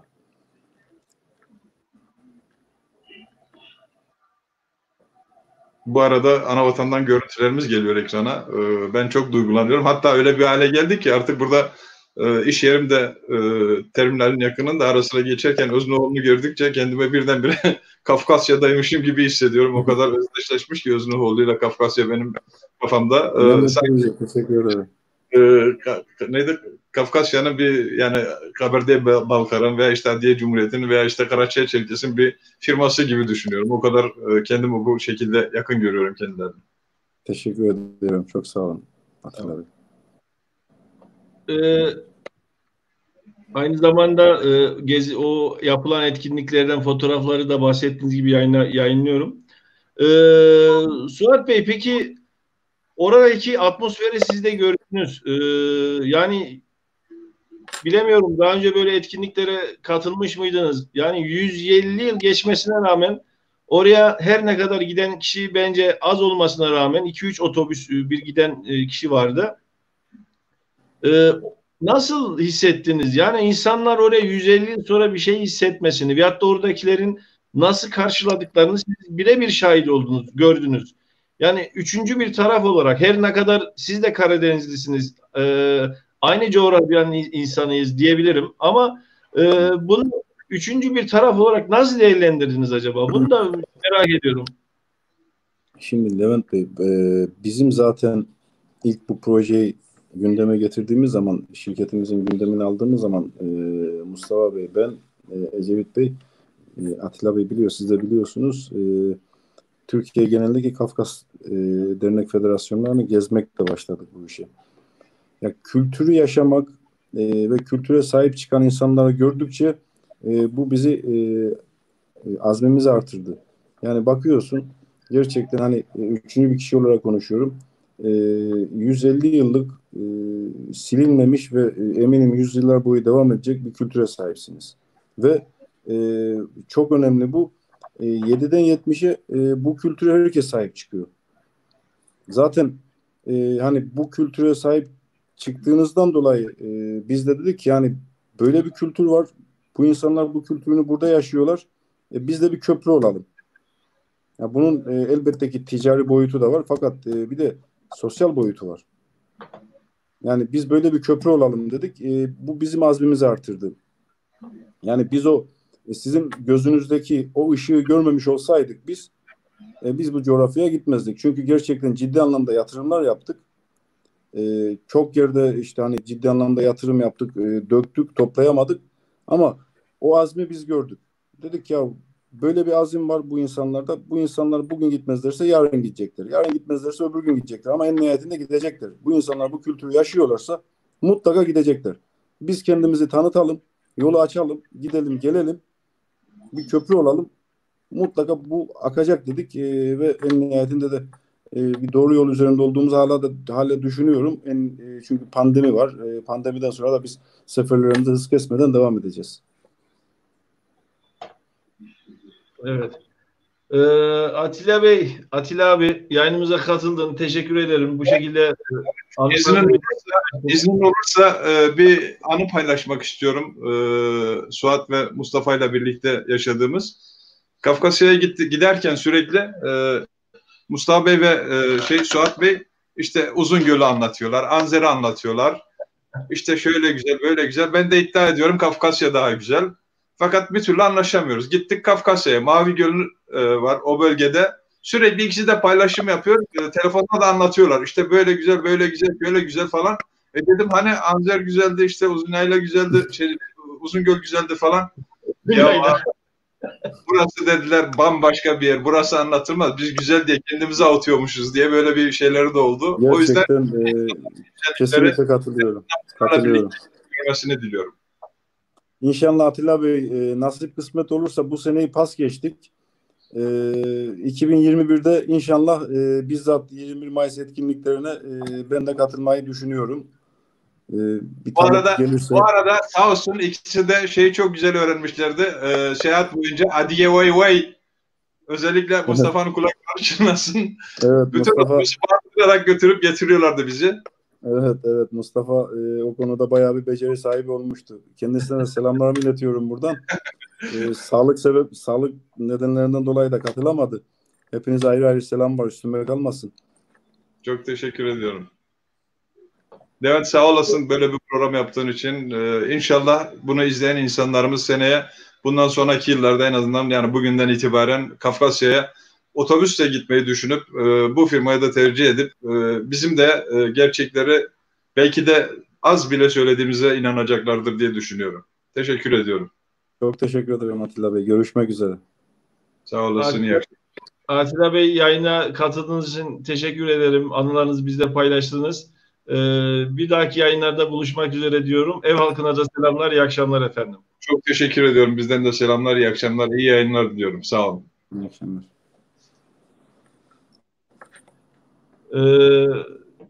Kendisine teşekkür ederiz. Bu şekilde. Ecevit Bey ve Mustafa Bey de katılacaktı. Ecevit Bey ani bir gelişen olay neticesiyle köye gittiğini iletti ve maalesef köyde de internet bağlantısı fazla iyi değil Karadeniz'in yüksek rakımlı yerlerinde. Evet. O vesile katılamayacağını iletti. Bu yayını daha sonra izleyecektir. Kendisine hem selam ederiz hem teşekkür ederiz. Peki Suat Bey, otobüs fiyatlarımız 2014 yılında, 2015 yılında özür dilerim. 2015 yılında ilk başladığında 100 dolarla başlamıştı Kayseri'den diye anımsıyorum. 90 dolardı fiyatlar. Ya biz onunla ilgili bir fiyat politikası belirlemiştik. O dönem için 100 dolardı. İşte daha sonra hani bununla ilgili bir fiyat çalışması yaptık. Gelen talepler doğrultusunda 90 dolara kadar düşmüştük bununla ilgili. Hani en nihayetinde doluluk oranımız az olduğu için bir şekilde maliyette kurtarmak zorundaydık. Hakim. Şu anda yani pandemi öncesinde, tabii pandemi öncesi ve sonrası diyoruz artık maalesef. Bırakın ülkemizi, tüm dünya için geçerli bu. Hani pandemi sonrası fiyat politikamız ne olur? Onunla ilgili inan biz de bilmiyoruz şu anda. Hani ilk seferimizde sınır nasip kısmet olur da açılırsa biz ilk otobüs göndermeden önce bir kendimiz gitmeyi düşünüyoruz özel araçta. Hani gümrüklerdeki ve yollardaki uygulamalarla ilgili ekstra gelişen masraf var mı yok mu? Bununla ilgili bir fiyat analizi yapmak için biz bir ilk önce kendimiz bir özel araçlara gitmeyi düşünüyoruz. Daha Ama sonra bu belirleyecek. virüsten önceki özellikle vermek istiyorum. Nalçik 50 dolardı değil mi Suat Bey? Evet, biz şimdi mesafe baz aldığımız için hani 100 dolar biz Kayseri kalkışta 90 dolara falan düşürmüştük ama daha sonra biz Nalçık 50 dolar üzerinden hesap ediyorduk. Çünkü aracımız Rostov'a kadar gittiği için Rostov, Salski son noktaya kadar 100 dolar demiştik. Yani pandemiye kadar bu fiyat politikamız aynı bu şekilde ilerliyordu. Tabii pandemi sonrası bilemiyoruz. Artık maliyet hesap edilecek, aynı mı olur veya üzerine bir şey mi olur, ne kadar fark koyulur veya aynı şekilde devam mı ederiz? Bununla ilgili maliyet çalışması henüz yapamıyoruz. Yani bir Evet, öngörümüz de yok yani açıkçası. bahsettiğim gibi Nalçik 50 dolardı ve 50 dolar oldukça uygun bir rakamdı. Suat Bey peki Rusya'ya şöyle bir algı söz konusu bilmeyenler tarafından. E, Mesela bir belediye otobüsünü kiralayıp veyahut da herhangi bir servis aracını veyahut da herhangi bir turizm firmasından bir otobüsü kiralayıp Rusya'ya, Kafkasya'ya gezebiliriz gibi bir şey söz konusu. Evet. Bunun için bazı evraklar, bilgiler, bazı gereksinimler gerekiyor. Bu konuda bir bilgi paylaşırsanız sevinirim. Çünkü bu konuda bir yanlış algı söz konusu. Ya Levent Bey, bizim de muzdarip olduğumuz bir konu aslında. İyi bir konuya değindiniz. E, Şöyle söyleyeyim. Biz Rusya ile ilgili hem mekik sefer hem de arizi sefer anlamında belgelerimiz mevcut. Yani bu belgeleri bir bilgi kirliliği var. Türkiye'de bununla ilgili bir bilgi kirliliği var. İşte Türkiye'de turizm belgesi olan her otobüs Rusya'ya gidebilir diye bir algı var. Kesinlikle doğru değil. Rusya tamamen farklı bir coğrafya, tamamen farklı kuralları var. Bununla ilgili biz izin belgelerimizi hem mekik hem de arizi olarak yani hem yolcu taşımacılığı hem de grup ve turist taşımacılığı anlamında belgelerimizi almış bulunmaktayız.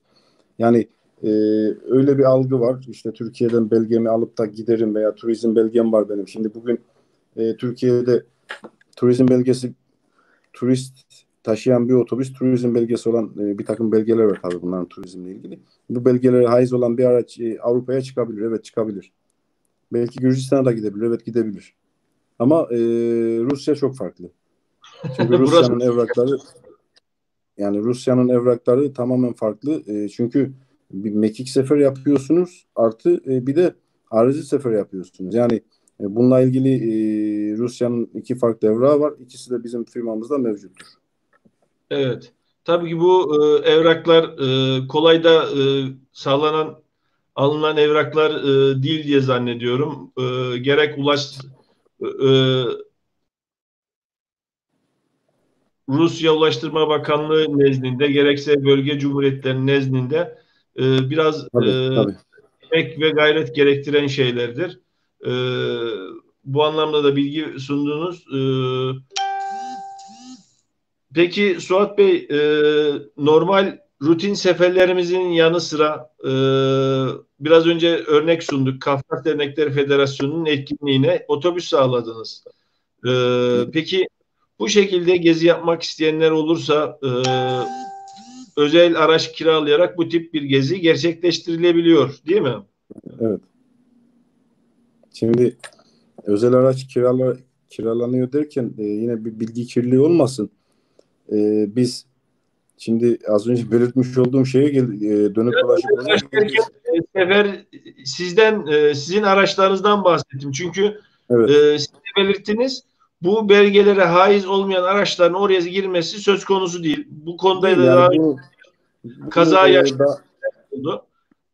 Yani bu belgesiz gidilmiyor ve bu belgede hemen bir iki günde temin edilen bir şey yok değil. yok yok değil, Yani değil. Yani sizin araçlardan, sizin diyorum izleyiciler, çünkü şunu da söyleyeyim, bildiğim kadarıyla şu an Türkiye'de bu şekilde taşımacılık anlamda yetkili tek firma Öznol Turizm, sevgili evet, izleyiciler. E, evet.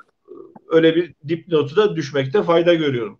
Peki Suat Bey, kargo taşımacılığı da söz konusu zannedersem. Yani otobüsler, bir yolcu kaç kilo taşıyabiliyor otobüste? Yani normalde gümrüğün standardı 20 kilo.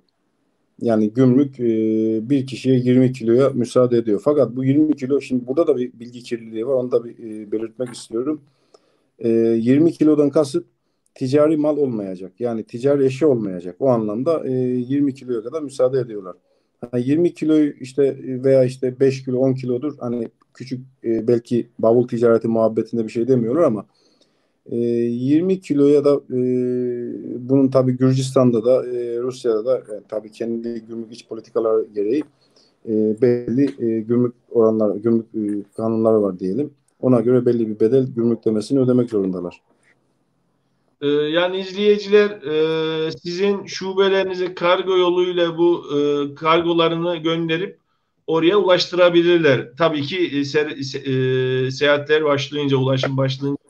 Ama Evet, şöyle evet. bir bilgi sunmak gerekir. Çünkü bana da soruyorlar ama e, kargoyu göndermeden önce firmayla kargonun içeriği, ebatları, özelliği hakkında iletişim kurup o şekilde karşılıklı okeyleştikten sonra gönderilmesi gerekiyor. Şimdi Çünkü gümrük mevzuatına aykırı kargolar da söz konusu olabiliyor. Doğru muyum? kesinlikle, kesinlikle. Biz şimdi normalde aldığımız kargolar önce muhteviyatını soruyoruz. Ona göre götürebiliriz veya götüremeyiz diye kendilerine bildiriyoruz.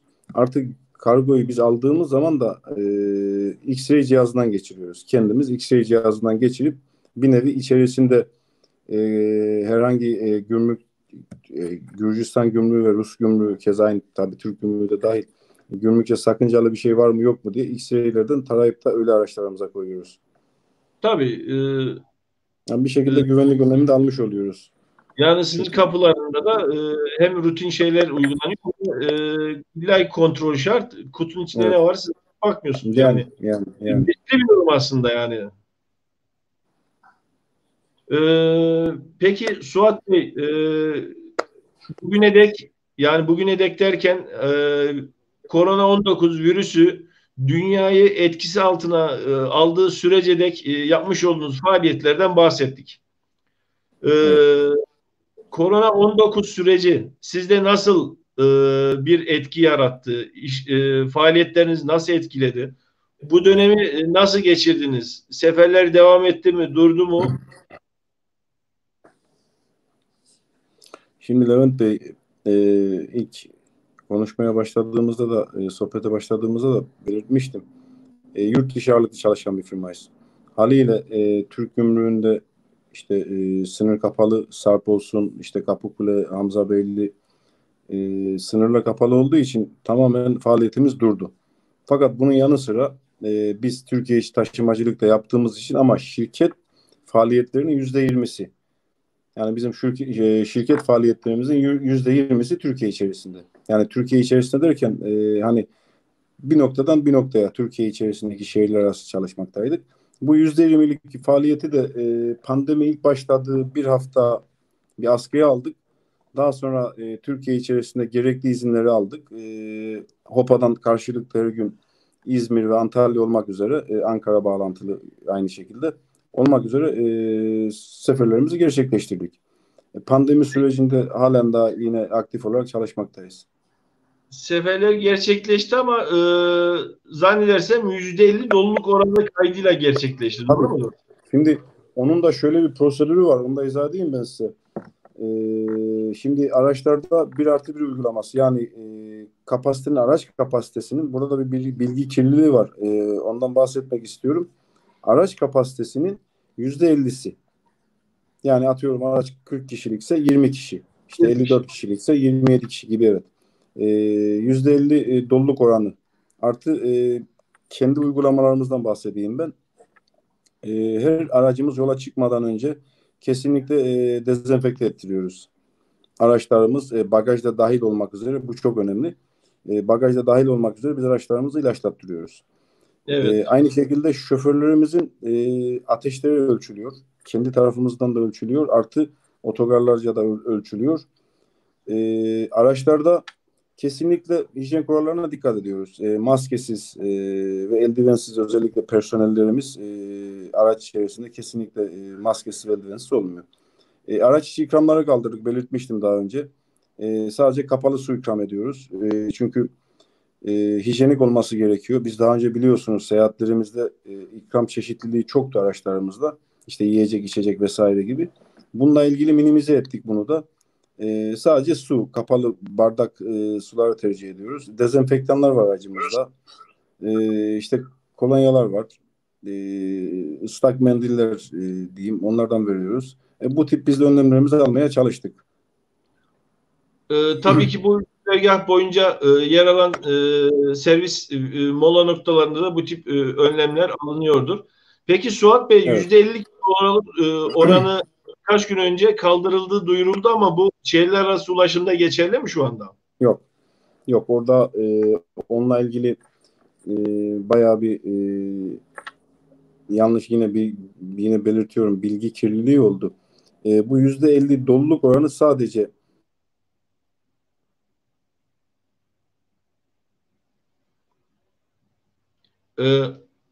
Suat Bey, servis baştan alabilir misiniz lütfen? Görüntünüz gitmişti. Bu %50 doluluk oranı kaldırıldı gibi söylemler bizim şehirler arası taşımacılığı kapsamıyor. Bu sadece şehir içi servis ve şehir içi taşımacılığı kapsıyor. Yani şehirler arası herhangi bir doluluk oranının kaldırılması şu anda söz konusu değil. Biz de tabii gündemi yakından takip ediyoruz. Genelgeleri takip ediyoruz sıcağı sıcağına. Bununla ilgili bir düzenleme, bir genelge gelirse veya herhangi bir genelge gelirse bizi de ilgilendiren genelgenin biz neresindeyiz diye biz de şirket olarak kendi düzenimizi alıyoruz. Şimdi birkaç gün önce Kayseri biletleri kaç lira acaba diye baktım. Kayseri 120 lira yazıyor. Evet. Sizin fiyatlar da 2'den daha fazla arttı. Yani sizin derken karayolu ulaşımında. Evet. Bir vatandaş olarak bu konuda muzdaribiz. Tabii ki Aynen. tedbir karşısında ve siz de ulaşım sektöründeki araçlarda maliyetini kurtarmak durumunda. Oraya mazot yakıyor, personel görevlendiriyor. Evet, Artık kazanıyor. evet. Gerçeklik de var. Peki yani bu bilet fiyatları düşmesi hususunda bir duyumlar falan var mı? Şimdi Devlet de veyahut da bu yasağın kaldırılması gibi. Yani resmi değil de gayri resmi bir şeyler duydunuz mu? Çünkü Kayseri'ye gidiyorum 100 lira şu an yüksek ücret. evet, şimdi onu ben size Levent Bey şöyle izah edeyim. Bu pandemi çıktığı zaman İçişleri Bakanlığı bir genelge yayınladı. Bu genelgeye göre B2 ve D2 yani şehirler arası mekik değil de turizm taşımacılığı yapan araçlara bununla ilgili bir serbestlik geldi. Bu da biraz siyasete giriyor ama tamamen korsan taşımacılığın önünü açtı. Biz bu konuda ben kendim firmam olarak da sektör temsilcileriyle beraber istişarede de bulunduk. Gerekli makamlara da biz gerekli yazıları da yazdık. Türkiye genelinde bu genelge D2 ve B2 ile ilgili genelge çıktığı zaman bu araçlar taşımacılık yapabilir diye korsan taşımacılık başladı. Ne oldu korsan taşımacılıkta? Çok basit bir misal vereyim. Bir noktadan bir noktaya normal pandemi öncesi 200 TL'ye taşınan yolcu 200 TL bilet aldığı yere 800-900 gibi, bakın bu çok önemli, ciddi rakamlar. 800-900 gibi astronomik paralar ödediler. Ve ödemek zorunda kaldılar. Biliyorsunuz hani medyada da yansıdı bu, yani medyaya da yansıdı. Televizyonlara falan çıktı, hani gelirsen gel, gelmezsen gelme gibi çok kötü ithamlar. Kesinlikle bizim sektörle uzaktan yakından alakası yok. Korsan taşımacılıktı. Bu bayağı bir ateşi yükseltti. Piyasanın ateşini yükseltti. Ne yaptı? Adamlar işte minibüsten turizm taşımacılığı yapan şahıslar elbette ki onlar da ekmeğini kovalıyor ama tutup da şimdi İstanbul'dan Hopa'ya 900 TL bir kişi bir bilet parası yani buna artık yani söylenecek bir söz yok. Gerçekten söylenecek bir söz yok. Bize ki ne zaman normalde hani kendi firmam için konuşayım ben. Biz seyahat izinlerini aldıktan sonra yani 200 TL olan bir yere biz 1+1 koltuk düzeninde şöyle hesap ettik biz bunu. Dedik ki bir kişi yolculuk yapıyor ama 2 tane koltuk alıyor. Madem bir kişi yolculuk yapıyorsa 2 koltuk parasını alalım. En azından maliyetimizi minimize edelim. Maliyetimizi kurtaralım dedik biz. Bu uygulamayı da daha sonra 1+1 düzenine yani koltuk kenarı uygulaması piyasada başladı. Bununla ilgili de dediğim gibi bizim normal şehirler arası taşımacılık yapan sektördeki arkadaşlar piyasaya girince biz de haliyle fiyatları aşağı çektik. Yani bugün 200 TL'lik bir yere normalde 400 TL gibi bir rakam çıkıyor. Çünkü en nihayetinde yan koltuğu boş gidiyor. Bu arabanın da bir gidiş geliş maliyeti var. Biz de tabii maliyetleri minimize ediyoruz ama hiçbir zaman da fırsatçılık yapmadık. Ben inanıyorum ki bu sektörde şehirler arası taşımacılık yapan hiçbir arkadaşımın da bunu yapacağına veya yaptığına inanmıyorum. Ama tabii piyasada bu kötü lanse ediliyor. Ya dediğim gibi korsan taşımacılık ayyuka çıktı. Bir dönem yani örnek vereyim yani İstanbul Hopa arası 200 TL'lik bir yer oldu 900 TL. Yani böyle de bir sıkıntılar yaşadık ve hala da bunun etkisini hissediyoruz yani. Evet, yani üçüncü kişiler böyle bir yanlış uygulamayı gerçekleştirildi ama Tabii. sizin üstünüze kaldı. Zor bir durum. Ben özellikle bundan dolayı sormak istedim. Peki Suat Bey şimdi özellikle Adana'dan Nurten Atçı ablamızın özel bir ricası var. Levent bu şarkı istemiyor değil mi? Açılacak. Bir sorar mısın diye soruyordu. Oğlu orada Nalçik'te okuyordu. Burada da öğrencilerimiz vardı. Onlar hava yoluyla da gelemiyorlar, karayoluyla da gelemiyorlar. Öğrencilerden başka turistik ziyaretle gidip orada kalanlar da var. Nedeniyle orada kalıp Türkiye'ye gelmesi gereken insanlar da var ama artık gelemiyorlar. Sınırlar kapalı herkesin malum üzerinde. Maalesef. Evet. Resmi açıklamalar kurumlarımız tarafından, elçilikler tarafından veyahut da Evet. bakanlık nezdinde açıklanıyor. Buraları da takip etmekte fayda var ama siz sektörün içindesiniz. Bu kapılar ne zaman açılır diye söylenen bir tarih var mı? Resmi veyahut da gayri resmi şöyle olur diye bir dedikodu var mı acaba Karadeniz tarafından? Şimdi Mehmetciğim şöyle bir durum var. Biz şimdi gündemi sıcağı sıcağına takip ediyoruz. Biz her gün Rusya ile de görüşüyoruz. Tabii ki bu görüşmelerimiz elbette ki siyasi anlamda değil. Piyasadan veya sağlam kaynaklardan diyelim aldığımız öngörülerle konuşuyoruz. Öngörülerle hareket ediyoruz. Şimdi Sarp sınır kapısıyla ilgili Gürcistan'da zaten öyle beklendiği gibi vaka olmadı. Yani Gürcistan bu sınavı başarıyla atlattığına inanıyorum ben. Rusya'da fakat şu anda henüz pik aşamasındaymış. Öyle bir söylenim var. Özellikle Çeçenistan ve Dağıstan tarafında henüz pik seviyesine ulaşılmadı diye söyleniyor. Şimdi Sarp sınır kapısıyla ilgili öngördüğümüz bizim diyorum yine tabii ki kesinlikle resmi değil. En nihayetinde biz siyasetçi değiliz. Devlet idarecisi de değiliz.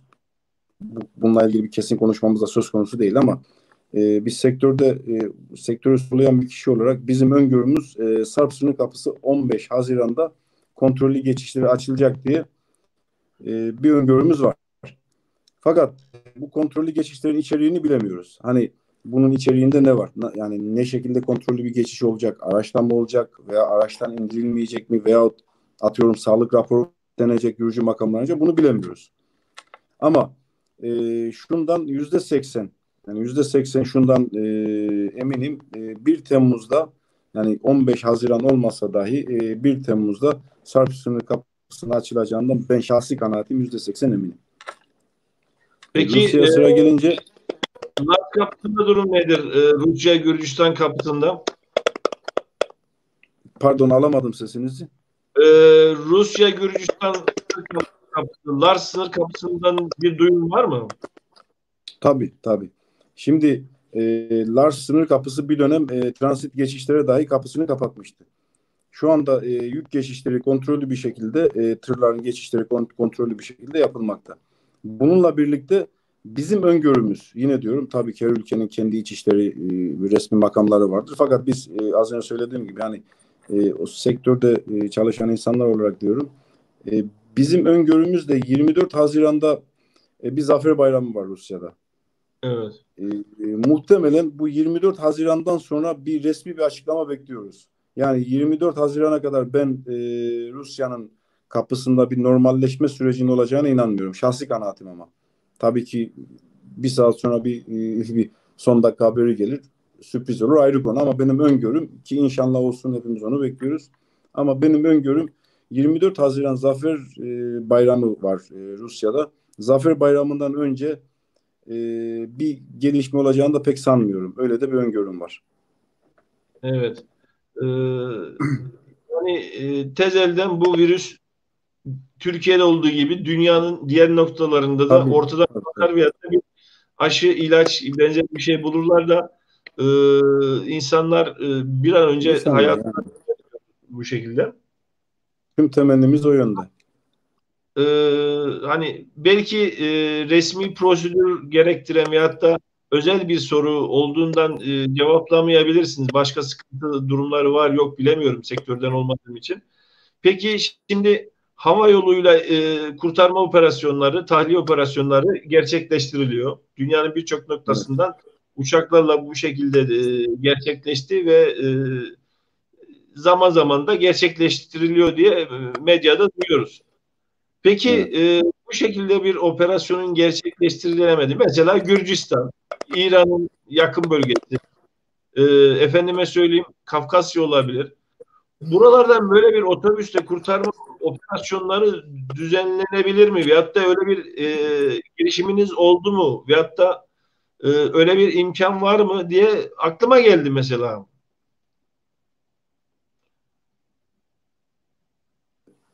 Levent E, Bey, şöyle bir durum var. Bununla ilgili duyuyor musunuz? Hı. Şimdi gel. Bununla ilgili bir yaşanmışlığımız var bizim. Biz Azerbaycan'da bu pandemi süreci başladığında, ilk hani yasaklar gelmeden önce biz normal rutin seferlerimize devam ediyorduk. Fakat pandemi başladı, sınır kapıları kapandı. Bizim 3 tane aracımız Azerbaycan'da kaldı. Sınırda kaldı daha doğrusu. Sınırda değil, oraya geleceğim. Sınırda da değil aslında. Yani Azerbaycan'da, Bakü'de kaldı araçlarımız. Daha sonra biz resmi makamlarla temasa geçtik. Araçlar daha ilk işte tamam, önce gelsinler denildi. Medyaya da çıktı, bu biliyorsunuz siz de. Azerbaycan gümrüğüne geldi. İşte bunun mümkün olmayacağını, araçlarımız orada bekletildi falan filan. Yani en nihayetinde biz 2 tane aracı getirdik buraya. Fakat biz bu araçları getirirken e, yolcusuz getirttiler. Şimdi buna Gürcistan müsaade etmedi. E, Bununla ilgili biz Antalya'dan Gürcü Konsolosluğu nezdinde Türkiye'de kalan Gürcü vatandaşlarla ilgili taşımacılık yaptık. E, Bu taşımacılığı da bize sadece e, kontrollü bir şekilde, yine söylüyorum, kontrollü bir şekilde sınır kapısına kadar yaptırdılar. Gürcistan sınırına kadar. Gürcistan sınırında Gürcü makamlar kendileri aldılar. İşte karantina bölgesine veya işte ne şekilde bir uygulama yapıyorlarsa o bölgeye götürdüler. Şimdi Rusya ile ilgili böyle bir kurtarma operasyonu, bana sorarsanız şahsi fikrim, yapılırsa da otobüste yapılmaz. Karayoluyla yapılacağını ben pek sanmıyorum. Çünkü buna Gürcistan müsaade edeceğini hiç sanmıyorum. Çünkü Gürcistan Gürcistan çok başarılı bir şekilde bu pandemi sürecini atlattı diye düşünüyorum. Çok az kayıplan, çok az zararlan, ama çok sıkı çalışmışlardı derslerine. Gürcistan'dan da hiç beklenmedik bir hareket sergilediler. e, bahsettiğim gibi inşallah bu sıkıntılar geçer. Şahsen ben bunun geçtiği ertesi güne gideceğim. Çok özledim orayı. E, İnşallah. artık nasip diyelim. İnşallah oradakiler de hastalanmazlar, kötü haberleri duymazlar. Mutlu şekilde arkadaşlarıyla birlikte, eş dostlarıyla birlikte İnşallah. zaman geçiyordur. E, Ve inşallah iyi gelişmeler alırlar diyorum. Buradan Adana'dan Nurten ablamıza ben selam iletiyorum. Oğlu oradaydı bahsettiğim gibi. E, Dün akşam hatta dün akşam zannetmiş Levent bekliyorum yayını ama başlamadın diye telefon etti. Abla yarın dedim. Bu kadar heyecanla bekliyordu. Durum böyle. Selamlar olsun. Peki pandemi de konusunda da bilgilerinizi aldık. Ve son sorumu da sormak istiyorum. Avrupa seferlerimiz başlayacak dediniz. Reklamların, tanıtımlarını da izledik, gördük. Bu nereye olacak? Hangi ülkeleri kapsayacak? Hangi ülkelere gitmek isteyen yolcular bundan faydalanabilecek? Şimdi Burada da bilgi verirsen. biz bununla ilgili sadece şu anda Avrupa'da zaten mevcut Romanya hattımız vardı, çalışıyordu. Sadece Almanya ile ilgili çalışmalarımız var. Almanya afişlerde de belirttiğim gibi işte afişlerde, reklamlarda biz belirttik bunu. Frankfurt, Münih, Dortmund şehirlerin olacak. 15 Haziran'da biz yarın onda bir parantez olarak belirteyim. Yarın Edirne'de TOFET'in bir toplantısı var. Bilgilendirme toplantısı Kapıkule sınır kapısıyla ilgili. Ben malum Mustafa Bey oradalar. Yarın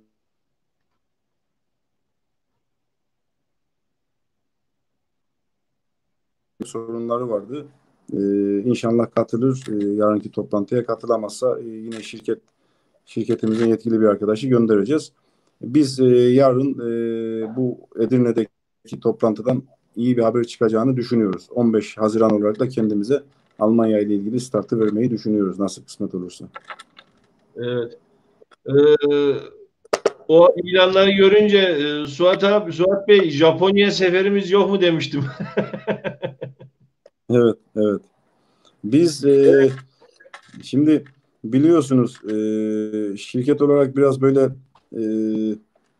nasıl diyeyim, böyle yapılmayanı yapmak, gidilmeyen yerlere gitmek gibi bir hevesimiz var. Sağ olsun Mustafa'da da var, iyi tanırsınız, iyi bilirsiniz. Bende de vardır. Gidilmeyen yerlere gitmek belki de bilmiyorum daha cazip geliyor bize. Ha, tabii Evet. bu demek değil ki yani Japonya, yani o kadar da değil yani Japonya. Evet. Şu an mesela ekranda ilk seferimizdeki aracın resmi Kayseri Kayseri değil mi? Evet, evet. zaman ilk sefer Maykop'a kadardı, evet. Evet, hatırlıyorum. O şekilde gelişme oldu. Şimdi şurada resme bakarken 21 plakasını görünce vay şuranın firması mı, şuydu buydu, Ha, evet, evet, evet. gelmişti. Ya ilginç, insanlara ilginç cidden. Yani otobüsün plakasında ne gibi anlam ifade çıkartıyorlar. Çok ilginçler Ama cidden. Levent Bey, hatırlarsanız ilk bu aracı oradan almıştık. Diyarbakır'dan almıştık bu aracı. Aldığımızda saat yetişmemişti. Olduğu gibi plakasını değişmeden o şekilde almıştık. Hatırlarsanız ilk seferimizdeki bu tepkiden dolayı 38 plakalı bir aracımız da vardı bizim. Evet, Hatırlarsanız. İkinci sefere de 38 plakalı aracı getirmiştik yani. Dedik evet, ya, evet. Kayseri alakasız firması. tepkiler var. Evet, evet. Dedi ki bizde 38 de var, bizde sorun yok yani. Türkiye 81 il bizim. Her ilden aşağı yukarı bir araba plakamız var yani, sorun yok. Yani bir şekilde kulp bulup binmedi bizim insanlarımız. Bursa'ya da zaten o yüzden alındı. Ahıskalılar bunu, otobüsü daha aktif olarak kullanıyorlar yani. Ağızkalılar çok benimsediler. Ağızka'da ciddi anlamda bir boşluk vardı bununla ilgili. Onlar birazcık daha böyle küçük, hani büyük otobüste değil de küçük minibüslerle veya küçük işte 3 kişi 4 kişi bir taksiyle gidip geliyordu. Bayağı bir zorluk çekiyorlardı. Bu konuda orada bir rahatlanma oldu diye düşünüyorum. Yani otobüste benimsediler. Doluluk oranımız da pandemiye kadar çok şükür fena değildi. Yani hani benim Rusya hattıyla ilgili her zaman yani kafamdaki hedef Yani üst çıta elbette ki %100'dür ama biraz da gerçekçi olmak lazım. %70 gibi bir doluluk oranına ulaşmış olsaydık tamam diyecektik. Hani orada %70'i yakalayamasak da bir %55-60 civarlarında ama çıtayı yükseltmeye çalışıyoruz. Yani bu iş böyledir ticarette. Talep neredeyse arzda Mutlaka. oluyor. E, Mutlaka. yani o vesileyle ben bu yayını Ahıskallar'ın Facebook'taki birkaç grubunda da paylaşmıştım. Evet. Oradaki akrabalarıyla, anavatan topraklarıyla, gerçi Ahıska bölgesi Rusya'da değil onu biliyorum ama Evet. o bölgede Evet. bir hayli Ahıskalık var. Bu şekilde iletişimlerin devam ettirmesi, gelip gitmeleri, aktif olmaları bence güzel bir şey ve maalesef örnek alınacak bir şey diye kendi kendime diyorum. Suat Bey, yayınımızda yoktu ama şunu ben sormak istiyorum. Vladikavkaz, Nalçik, Pyatigorsk, Çerkesya, Rostov yazıyor. Kafkasya'da Evet. Çerkesya diye bir şehir yok. Efendime söyleyeyim, fizik haritada bir şey yazmıyor şu anda. Bu Çerkesya tabelasını niye yazdırdınız? Bu tabelayı bizimkiler yazdıramıyor Suat Bey. Valla ben o tabeladan da cidden hiç dikkat etmemiştim. O hangi aracımızdaydı o? Bov'daymış. Valla hiç ilk defa görüyorum. Yani hiç dikkat etmedim. Görmüşümdür mutlaka. Arabayı gördüm ama tabelada Çerkesya. Evet. Bu kış aylarında bizim Nalçik pazar uygulamalarımızı Ankara'da karşılarken şiddetli bir kar yağışı vardı. Otobüsün önü kar. Ve tabelayı görünce hemen aldım, kucakladım ve Ya o fotoğraf. Çerkeski yani şair burada şunu anlatmak istemiştir diye düşünüyorum. Çerkeski mi yazacaklardı da Çerkeski'ye yazmışlar. Çerkeski muhtemelen.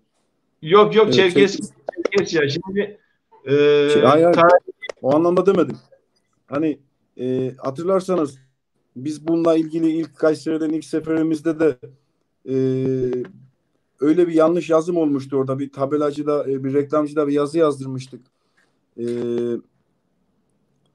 bir şey yazmıştı. Şimdi anımsamıyorum. Bilmiyorum hatırladınız mı siz? Kayseri'de ilk seferimizde bayağı da bir gülmüşlerdi. Tabelayı otobüsün önüne koyduğumuz zaman tabelacı getirdi. Bir siparişi verdik. Yılmaz abi vardı. Kulakları çınlasın. Buradan da selam olsun. E, hatta bayağı bir gülmüştü ya. Tabelacıya da sistem etmişti. Yani biz sana ne dedik sen ne yazdın diye. Muhtemelen bu da öyle bir kazaya kurban gitmiştir diye düşünüyorum. güzel kazaymış abi o zaman. Hatta Evet. Bursa'daki arkadaşlarımız birisi düşünüp yazmıştır sizden haberiniz olmadan. Siz Karadeniz bölgesinde duruyorsunuz. Bursa, İstanbul Evet. bölgesinde Mustafa Aynen. Bey Ya biz yetkililer şimdi duruyor. Öyle bir şey olabilir. aynen biz Ee, sürekli araçlarla zaten gidip gelemiyoruz biliyorsun. Mustafa Bey de zaten çok yoğundur kendisi Bursa'da. Ben zaten buradayım. Bayağı bir koşturuyoruz. Ondan dolayı böyle ufak tefek şeyleri de gözümüzden kaçıyor. Yani o kadarcık evet. da katsın diyeceğiz artık. Yani yapacak bir şey yok. Yok güzel bir şey ama size sıkıntı açabilecek bir şeydi. Hmm. Çünkü bir siyasi anlamda ifade ediyor şu anda. Tarihi e, zamanlarda 1800'lü yıllarda 1600'lü yıllarda bizim ana vatanımız o zaman Çerkesya bölgesi olarak tabir ediliyordu. Yani şu anda da kullanıyoruz. Çerkesya diyoruz. Çünkü Çerkeslerin toprağı Hı. şeklinde ifade ediyoruz. Hı. Hı. Fakat bu biraz siyasi anlamda ifade ettiği için Anladım. yani olsun güzeldi. Anladım.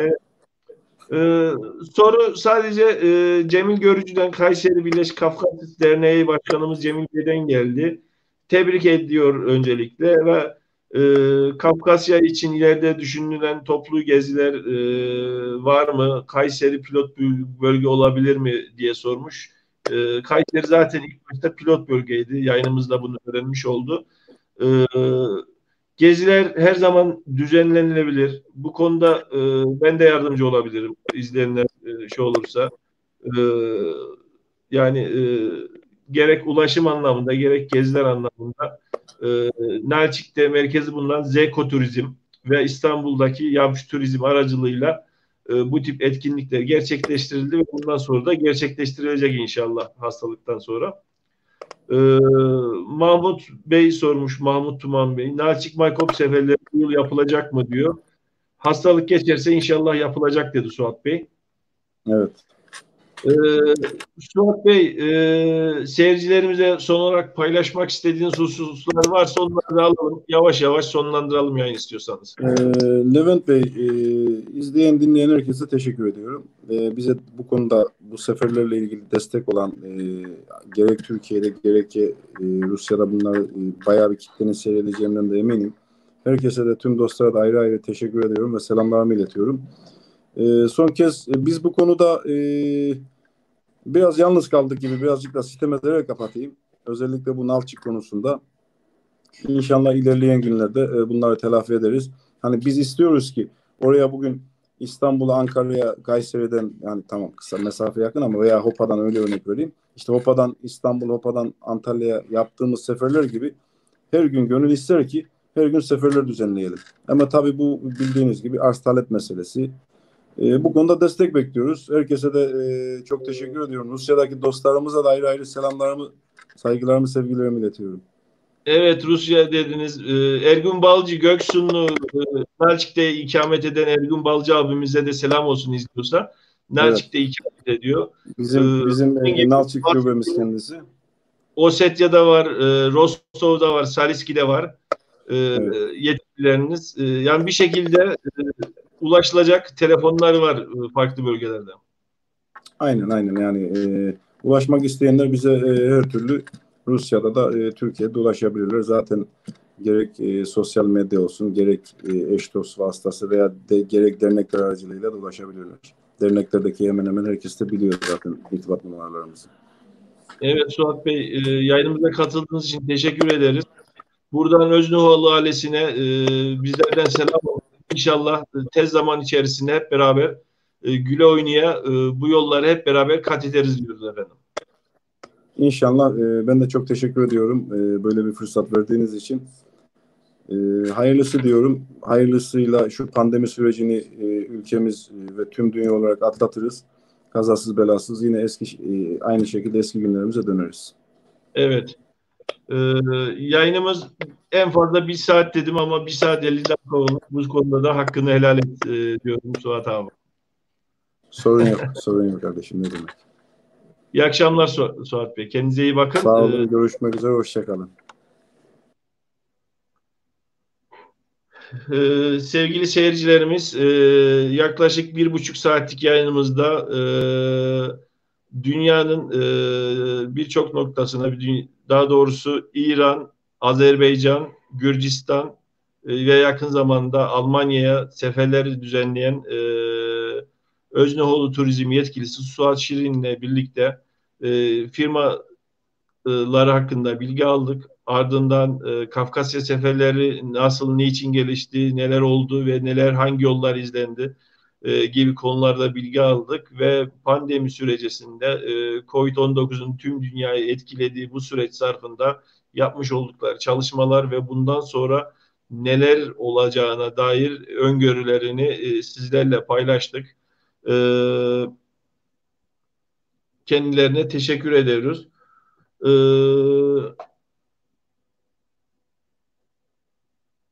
Nurten abla teşekkürler Levent diye yazmış. Biz de teşekkür ederiz.